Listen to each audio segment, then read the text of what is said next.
नमस्कार. कधी विचार केलाय का की आपल्या आजूबाजूच्या जगात काही गोष्टी सजीव आहेत आणि काही निर्जीव, पण हे आपण नक्की ठरवतो तरी कसं? ह्याच एका मोठ्या प्रश्नाचं उत्तर आपल्याला मिळणार आहे विज्ञान भाग 1 मधल्या प्रकरण 5 मध्ये, ज्याचं नाव आहे जीवन प्रक्रिया.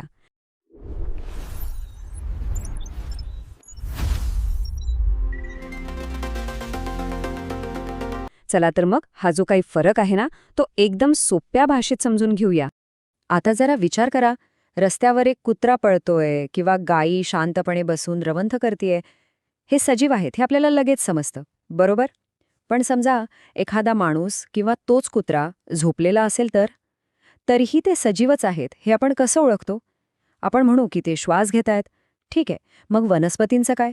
त्यांची तर आपल्याला अशी काही हालचाली दिसत नाही. मग नक्की फरक आहे तरी काय या सजीव आणि निर्जीव गोष्टींमध्ये? तर ह्या सगळ्या प्रश्नांचं एकच उत्तर आहे आणि ते म्हणजे जीवन प्रक्रिया. हो, ह्या अशा काही अदृश्य म्हणजे डोळ्यांना न दिसणाऱ्या पण सतत न थांबता चालणाऱ्या क्रिया आहेत, ज्या एका पळणाऱ्या कुत्र्याला आणि एका जागी शांतपणे वाढणाऱ्या वनस्पतीला सजीव या एकाच गटात आणतात. आणि याच प्रक्रिया आहेत ज्या त्यांना एका निर्जीव दगडापेक्षा पूर्णपणे वेगळं बनवतात. बरं, मग आता प्रश्न येतो की ह्या जीवन प्रक्रिया म्हणजे नेमकं काय आहेत? त्या कशा काम करतात? चला, आता आपण या संकल्पनेच्या एकदम मुळाशी जाऊया आणि तिला सोप्या शब्दात समजून घेऊ. अगदी सोप्या भाषेत सांगायचं झालं ना, तर जीवन प्रक्रिया म्हणजे आपल्या शरीराची एक मेंटेनन्स टीम आहे असं समजा. म्हणजे बघा, आपण जागे असो किंवा अगदी गाढ झोपेत असलो तरी ही टीम आपलं काम करतच असते. शरीराची निगा राखणं, त्याचं व्यवस्थापन करणं, थोडक्यात शरीरात जी काही झीज होते ती भरून काढण्याचं महत्त्वाचं काम या सगळ्या प्रक्रिया एकत्र येऊन करत असतात. आता साहजिकच आहे, या मेंटेनन्स टीमला 24 तास काम करायचं असेल तर त्यांना सगळ्यात महत्त्वाची एक गोष्ट लागणारच, आणि ती म्हणजे ऊर्जा. हो, एनर्जी. ह्या ऊर्जेशिवाय ह्या प्रक्रिया होणंच शक्य नाही. मग ही ऊर्जा, हे जे काही इंधन आहे, ते आपल्या शरीराला मिळतं तरी कुठून? तर ज्या प्रक्रियेतून हे मिळतं तिला म्हणतात पोषण. चला तर मग सजीवांच्या या मुख्य ऊर्जा स्रोताविषयी म्हणजेच पोषणाबद्दल आता आपण थोडं अधिक जाणून घेऊया. तर मग पुन्हा तोच प्रश्न, ही ऊर्जा येते तरी कुठून? याचं उत्तर दडलंय पोषणाच्या प्रक्रियेमध्ये. पोषण म्हणजे काय? तर शरीराच्या बाहेरून ऊर्जेचा स्रोत म्हणजेच आपलं अन्न शरीरात घेणं आणि त्याचा वापर करणं. अगदी सोपं आहे. हेच अन्न आपल्या शरीराला ती आवश्यक ऊर्जा पुरवतं. ओके, तर मग आता पुढचा प्रश्न. सगळे सजीव एकाच पद्धतीने अन्न मिळवतात का? तर नाही. निसर्गामध्ये अन्न मिळवण्याच्या 2 मुख्य पद्धती आहेत.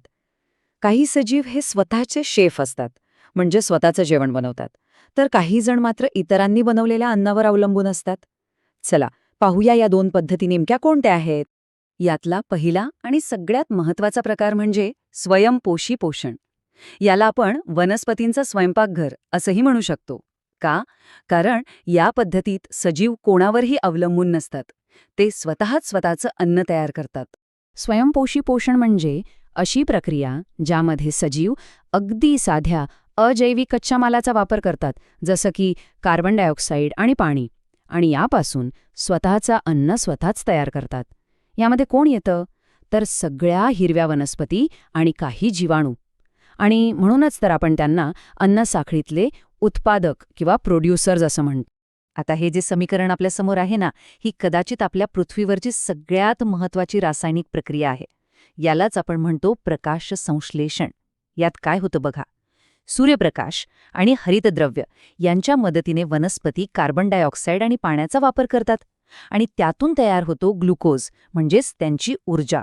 आणि खूप महत्त्वाची गोष्ट म्हणजे या प्रक्रियेत त्या आपल्याला जगण्यासाठी अत्यंत आवश्यक असलेला ऑक्सिजन वायू बाहेर टाकतात. कमाल आहे ना?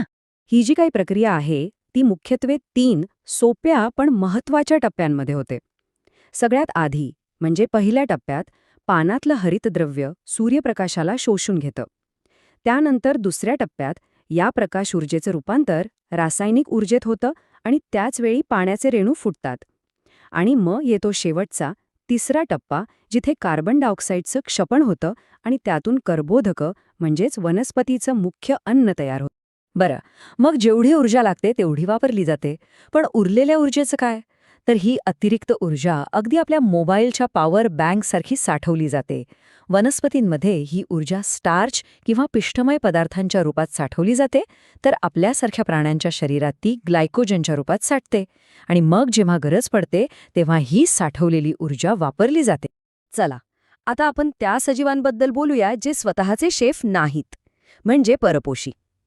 हे सजीव वनस्पतींसारखं स्वतःचं अन्न स्वतः तयार करू शकत नाहीत. साहजिकच त्यांना अन्नासाठी इतरांवर अवलंबून राहावं लागतं. आणि त्यांच्या अन्न मिळवण्याच्या पद्धती इतक्या वेगवेगळ्या आणि इंटरेस्टिंग आहेत ना. चला बघूया. परपोषी पोषणाच्या मुख्य 3 पद्धती किंवा स्ट्रॅटेजी आहेत.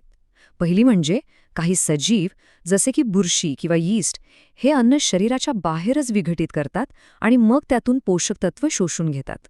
दुसरी पद्धत म्हणजे आपली, म्हणजे माणसं आणि अमिबासारखे जीव अन्न थेट गिळतात आणि शरीराच्या आत त्याचं पचन करतात.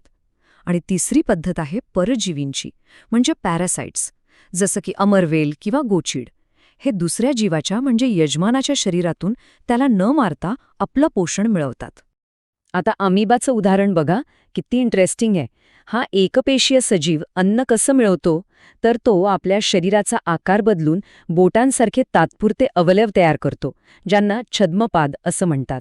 या छद्मपादांच्या मदतीने तो अन्नकणाला पूर्णपणे घेरतो आणि त्याला एका अन्नरिक्तिकेमध्ये बंद करून पेशीच्या आत घेतो आणि मग तिथेच त्या अन्नाचं पचन केलं जातं. चला, आत्तापर्यंत आपण जे काही शिकलो त्यातील काही परीक्षेसाठी अत्यंत महत्त्वाचे मुद्दे बघूया. म्हणजे काय होईल की रिव्हिजन करायला एकदम सोपं जाईल.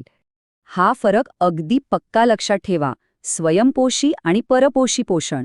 स्वयंपोषी सजीव काय करतात? ते कार्बन डायऑक्साईड आणि पाण्यासारखा साधा कच्चा माल वापरून स्वतःचं अन्न बनवतात, जसं की वनस्पती.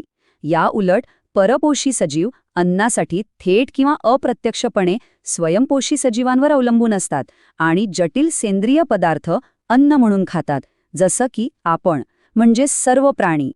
आता या काही महत्त्वाच्या संज्ञा यांच्या व्याख्या आपल्याला नक्कीच माहिती पाहिजेत.